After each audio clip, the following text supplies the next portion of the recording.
Assalamu alaikum wa rahmatullahi wa barakatuhu. Ọlọ́run ní fẹ́ràn kọ̀ọ̀kan yín lẹ̀ ìwọ láwọn ẹni Ọlọ́run yóò gbàdúrà tí yóò gbàdúrà tàwa náà. Compatibility ìdáǹpé ní àtàwáfòk kí nǹkan ó ṣe gẹ́gẹ́ kí nǹkan bára mu kí nǹkan wà compatible is a key element in every relationship. Pàtàkì ló jẹ́ nítorí pé àgùdọ̀ yọ sẹ́yìn ní tá a bá fẹ́ kí mọ̀lẹ́bí tá à ń build tá a fẹ́ kó solid. Torí pé ọ̀pọ̀lọpọ̀ ò máa ń pa foundation ṣe pàtàkì torí pé tí foundation bá wọ́ ilé ti wọ́ o tí foundation bá dúró dá ọkàn rẹ̀ balẹ̀ láti mọ́ tó ilẹ̀ wàhálà lòkè. Ọ̀pọ̀lọpọ̀ tí wàá sọ náà nítorí ẹ̀ka kàkó àkàkó nítorí ẹ̀ka mójútó àmójútó mọ́. Ìgbà míì máa ń bẹ tó yẹ pé ọkọ yóò da ìyàwó ò ní da wọn ò wà compatible nù. Ìgbà míì máa ń bẹ tó yẹ pé ìyàwó ò da tó yẹ pé ọkọ ò ní sùn àwọn náà ò sí kí ni wọn ò bára mọ́ nù. Allahu Akbar. Ó ti ṣẹlẹ̀ sáwọn ànábì kọjá ó ti ṣẹlẹ̀ sáwọn ànábì kọjá. Ẹ wo ìyàwó ànábì wa Lut alayhi salatu wa salam. Ìyàwó ẹ̀ ní wàhálà rẹ̀ ó ní fìtínà rẹ̀ ó ń gẹ́gẹ́ ní dàlámù àmọ́ kò ìtòrí ẹ̀fọ́ lọ́nlẹ̀ o. Aziyata bintu Muzahim tó jẹ́ ìyàwó Fìràwọ̀nà ẹni Ọlọ́run ó tó sínú òfin Ọlọ́run àmọ́ gbáko lọ́kọ tó fẹ́. Àwọn méjèèjì náà wà compatible. Ẹ wá lọ wo sítórì wọn. Lut ò gbádùn ìyàwó ẹ̀ kò gbádùn fámílì ẹ̀ mọ̀lẹ́bí ilé òtò tó fi kú.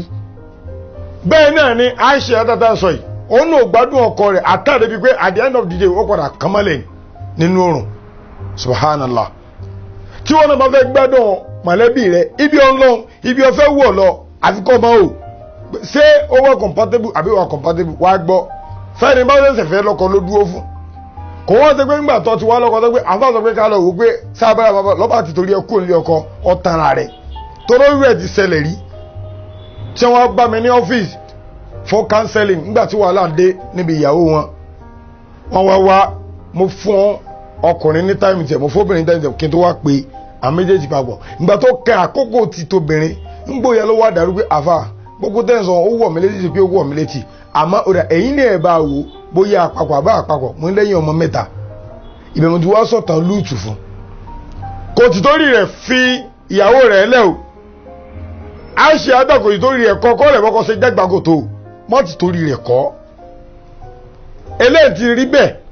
bóòlù ọmọ rẹ̀ ò ṣe ní rí bẹ́ẹ̀ ìlókùn tó máa mójútó. Mẹ́ta wá ni táwọn lọ nípa compatibility ọ̀nà mẹ́ta làgbà wò àkọ́kọ́ physical compatibility kọ́ ríyàn báyìí kó dùn rí kọ́ ríyàn báyìí kó dùn wò kó sì wọ́ pé kíni dùn rí o tẹ́lẹ̀ ìbá tiẹ̀ wá jẹ́ ọkọ mi alhamdulilayi inú mi ò mọ̀ dádùn mi máa ń wò nù lé àkọ́kọ́ nù kọ́kọ́ rí kó dùn wò ẹ papọ̀ nù kọ́ wo ìyàwó rẹ pé dédé táìpù tó ń fẹ́ iná lọ ti rí pé irú ìyàwó tí mo fẹ́ ẹlòmíì ò láìkí ọmọ pupa ẹlòmíì ò láìkí ọmọ dúdú so tó bá lọ fẹ́ ọmọ dúdú wọn ò wà compatible yàtọ̀ sí pé kò jẹ́ tó yẹ̀wò ẹlòmíì ò láìkí obìnrin ó kúrú ẹlòmíì ò láìkí ọkùnrin ó kúrú alẹ́ ètò ga tó ṣígbọnlẹ̀ ló ń wá ìtì ń fẹ́ nù. Ẹlẹ́ẹ̀kejì emotional compatibility ọ̀tọ̀ ní kí n kó dà o bó bá dà bí ò bá wú ọ wàhálà ni wọ́n ní nǹkan tó wù ní kó yọjú in tó da jáde tó bá dá tí ò bá wú yẹn ngọ́ kódà kéèyàn máa jẹ́ ẹni tí ó gbé ayé ò tiẹ̀ fẹ́ rí ayé 80 tó bá ti wù yẹn lọ́kàn yóò sì máa jẹ́ dèdè tí èèyàn fẹ́ wájú Ọlọ́run ó gbúdọ̀ jẹ́ ní tí ó wù ọ lọ́kàn torí pé méjèèjì ó ní ṣe ìtumọ̀ níní ṣe ni pé ìmọ̀ affect tí a máa fẹ́ jọ lájọsí papọ̀. Obìnrin kan sọ fún mi pé tóun àtọkọ ń bá wà nígbà tí àwọn bá fẹ́ jọ ṣe lọ́kọláya ìmọ̀ rìn lọ́kàn ni because compatibility yẹn ti sọnù emotional compatibility yẹn ti ṣe kí ni ó ti travel kò sí mọ́ lára tí sì máa ń fani pé bí kéèyàn fi oògùn fẹ́yàn kó fi oògùn fẹ́ ọkùnrin kó fi oògùn fẹ́ obìnrin yóò máa ti ṣe ń bẹ̀rẹ̀ àmì ń gbọ́ báyà tí oògùn yẹn bá wá dá tán kò ní sí emotional compatibility yẹn mọ́ kò ní sí physical compatibility yẹn mọ́ méjèèjì ti sọnù kò ní wù ọ́ nígbà tí ó wù ọ́ tẹ́lẹ̀ ó dé ọ lójú ni kò ní wọ́lọ́tọ̀ kàn rẹ̀ bọ́ bá wọ́n pé tọ̀ lẹ́yìn ọmọ mẹ́rin bòní tó ń lọ gbogbo àti ẹ bá fẹ́ jọ máa ṣe àṣepapọ̀ gẹ́gẹ́ bí tọkọtaya ṣúẹ́ṣúẹ́ ní òrì kò ní tó. Ẹlẹ́ẹ̀kẹta bẹ̀ spiritual compatibility gbogbo ẹ̀sìn ló fọwọ́ sí gbogbo ẹ̀sìn pátápátá kódà àwọn tradition àwọn tí ẹ̀ tó máa ń lò kọjá títí wa istikhara onílọ́dọ̀ àwa mùsùlùmí ká ṣe prayer sí nǹkan wípé ǹjẹ́ àwọn eléyìí ṣé wọ́n wà compatible spiritually. àwọn bàbá wa àwọn etí ẹ̀ dúró lórí wípé àbí pé ọmọ ń lọlé ọkọ àbúfẹ́fẹ́ ìyàwó nìkan àti pilẹ̀ tẹ́ bá ti bímọ báyìí inú wọn ti lọ wò wọ́n pè lákọ̀ọ́sẹ̀dáyé lọ́dọ̀ títí wọn. ẹni tẹ́ bá wò tó bá ṣe pé n tó bẹ́ẹ̀ ni mo ní pé kó lọ máa ṣiṣẹ́ oko wọn ò ní rán léèwé o. yóò wá lẹ́yìn ìgbà tó yẹ pé wọ́n fi ìyà jẹ wọn náà àwọn àbúrò rẹ̀ ní lọ léèwé wọn lọ ṣiṣẹ́ oko rárá o. kò ń ṣe bẹ́ẹ̀ o wọ́n ti wò ó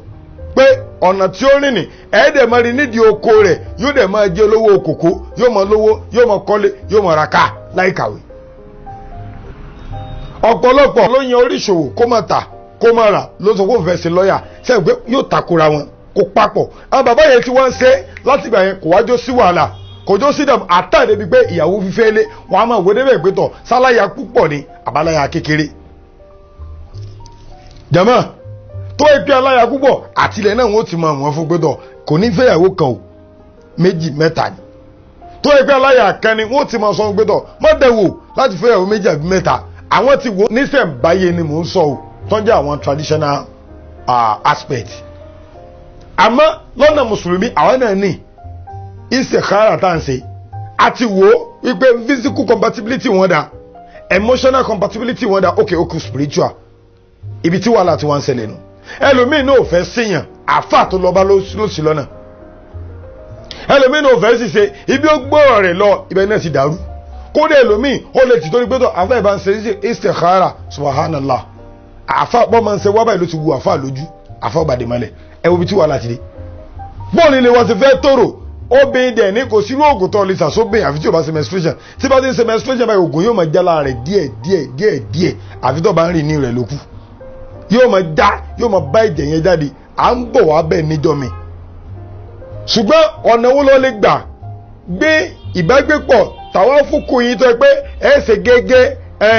tẹ́ ẹ fi ṣe gẹ́gẹ́ ìwọ àti ọkọ rẹ ìwọ àti ìyàwó rẹ tí òfin ẹ̀dá mọ̀lẹ́bí yín rú ó ní mo ní pé kọ́ lọ wo ọ̀nà mẹ́tẹ̀ẹ̀ta physical emotional and spiritual tó bá ti wo mẹ́tẹ̀ẹ̀ta yẹn mo kí ọba ríkà kọ́ọ̀tì tó wá sọ pé kádàrá Ọlọ́run ọba dé ìwọ náà ti gbìyànjú débì kan ọ ti ṣiṣẹ́ dé stage kan ìmọ̀ẹ́sẹ̀ dé stage kan ni ó ràn ọ́ lọ́wọ́ o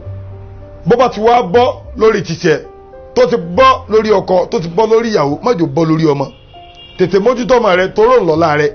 ìyàtọ̀ ń jẹ lọ́wọ́ báyìí nílé ọkọ ta ni ó gbọ́n náà ọmọ ni o tó bá dé pé mistake tí wọ́n náà bá tó ṣe wọ́n bá tó wá lọ repeat ẹ̀ lórí ọmọ ó ti di àdìpèlé ìyà lóde sọ́njẹ́ pé kò sínú orí ibú kéèyàn ṣubú kọ́ ṣubú kọ́ ọmọ dìde mẹ́gan lórí ibú ó ti rí bákan báyìí lọ́dọ̀ títí ẹ̀ bóun ò ṣe ní rí bákan lọ́dọ̀ ọmọ títí ẹ̀ ó mọ̀ ló kù lóde máa pariwo báyìí Ọlọ́run bá Allah subhanahu wa ta'ala yóò ṣe ní ọ̀rùn fẹ́ni kọ̀ọ̀kan wa kò ní jẹ́ kí ilé owó dàrú kò ní jẹ́ kọ́ dẹ̀dẹ̀ wa kó dojúrú èèyàn máa ń ṣe istikhara fúnra rẹ̀ ọ̀nà wo là ń gbà ṣe inshallah because like tó bá di next episode ẹ máa gbọ́ ẹ gbọ́ pé láti máa bá share láti máa bá jù káàkiri sínú àwọn groups láti máa visit status kó lè wúlò fẹ́ lómi láti máa bá visit Facebook àti gbogbo ibi tí social media wọn bá dé pátápátá láti máa bá visit bẹ́ẹ̀ ẹ ránṣẹ́ Ọlọ́run bá lọ́nu Ọlọ́run wọlé ọ̀nà Ramadan tá a wà yìí gbogbo tẹ́yìn náà fẹ́ Ọlọ́run dẹ̀ ṣe fún yín Malam Habibullah Ibrahim Balogun àfáà jẹjẹ àgbà ló kọ mi. Salaam alaikum.